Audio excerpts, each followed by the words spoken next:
Selamat malam Opa Oma yang diberkati Tuhan. Kembali kami PKLU membaca Alkitab bersama. Pada malam hari ini saya Dian Arista Farsiman dari GPIB Jemaat Maranatha Surabaya.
Kita persiapkan bacaan kita malam hari ini yang terambil dari Roma 2 ayat 26 sampai dengan 29.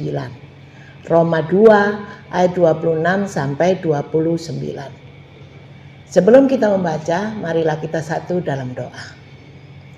Ya Allah Bapa kami yang ada di surga, kami bersyukur karena Engkau memberikan Alkitab sebagai pedoman hidup kami. Saat kami membuka Alkitab ini, kami mohon bimbingan Roh Kudus-Mu. Singkirkanlah segala pikiran yang mengganggu dan fokuskan hati kami hanya kepadamu.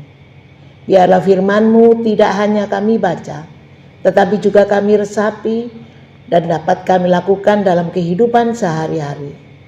Ubahlah kami ya Tuhan, menjadi pribadi yang semakin berkenan di hadapan-Mu. Dalam nama Yesus Kristus kami berdoa. Amin. Roma 2 ayat 26 sampai dengan 29 yang menyatakan, jadi kita orang yang tidak bersunat memperhatikan tuntutan-tuntutan hukum Taurat. Tidakkah ia dianggap sama dengan orang yang telah disunat? Jika demikian, maka orang yang tidak bersunat tetapi yang melakukan hukum Taurat akan menghakimi kamu yang mempunyai hukum tertulis dan sunat, tetapi yang melanggar hukum Taurat. Sebab yang disebut Yahudi bukanlah orang yang lahiriah Yahudi, dan yang disebut sunat bukanlah sunat yang dilangsungkan secara lahiriah. Tetapi orang Yahudi sejati ialah dia yang tidak nampak keyahudiannya, dan sunat ialah sunat di dalam hati, secara rohani, bukan secara hurufiah. Maka pujian baginya datang bukan dari manusia, melainkan dari Allah. Oma opa yang diberkati Tuhan Yesus, renungan kita malam hari ini diberi judul Iman yang Nyata. Oma opa yang diberkati Tuhan Yesus, seorang pendeta menceritakan pengalaman unik diundang berkhotbah di sebuah gereja yang belum pernah dikunjungi. Sesampainya di sana, ia mengenakan pakaian santai dan sederhana yang mencerminkan kepribadiannya yang rendah hati. Seorang koster gereja yang melihat penampilannya bertanya dengan ramah, "Pak, ada keperluan apa? Mau berdoa ya?" Sang pendeta tersenyum dan menjawab, "Betul Pak, saya ingin berdoa." Dengan segera, koster itu melaporkan ke kantor gereja untuk membuka pintu dan meminta sang pendeta menunggu sebentar. Tak lama kemudian, seorang anggota majelis jemaat datang dan mengenali sang pendeta dengan akrab. Ketika koster kembali, ia terkejut melihat anggota majelis itu sudah berbincang hangat dengan pria yang dianggapnya sebagai jemaat biasa. Anggota majelis jemaat tersebut menjelaskan bahwa orang yang ditemuinya adalah pendeta yang akan berkhotbah. Nah, pengalaman ini menjadi cerita penuh tawa dan pembelajaran tentang pentingnya keaslian dalam setiap peran. Oma, opa yang diberkati Tuhan, tampilan luar bisa saja menipu. Paulus menasihati jemaat di Roma mengenai orang-orang Yahudi yang sering kali menunjukkan diri sebagai sosok suci secara lahiriah, namun tidak menghidupkan ajaran Allah dengan sepenuh hati. Ia menekankan bahwa pemahaman sejati terhadap hukum Allah terwujud melalui tindakan nyata, bukan sekadar penampilan. Sebagai umat Kristen, kita diajak untuk menjalani iman dengan ketulusan, tanpa harus terpaku pada citra atau pengakuan belaka. Allah melihat ketulusan hati dan integritas dalam setiap perbuatan kita. Oleh karena itu, marilah kita terus berusaha menghidupkan firman-Nya dalam kehidupan sehari-hari, sehingga kebenaran iman dapat dirasakan oleh semua orang.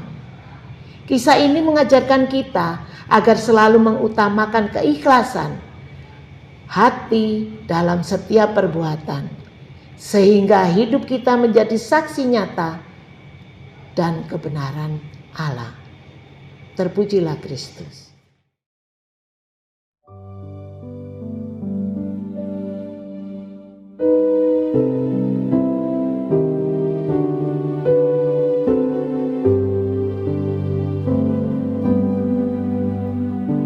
Ya cahaya yang terang dan terang menyuluh di jalan gelap, kabar hatiku yang remang dan ku sulut padamu agar bertambah terang.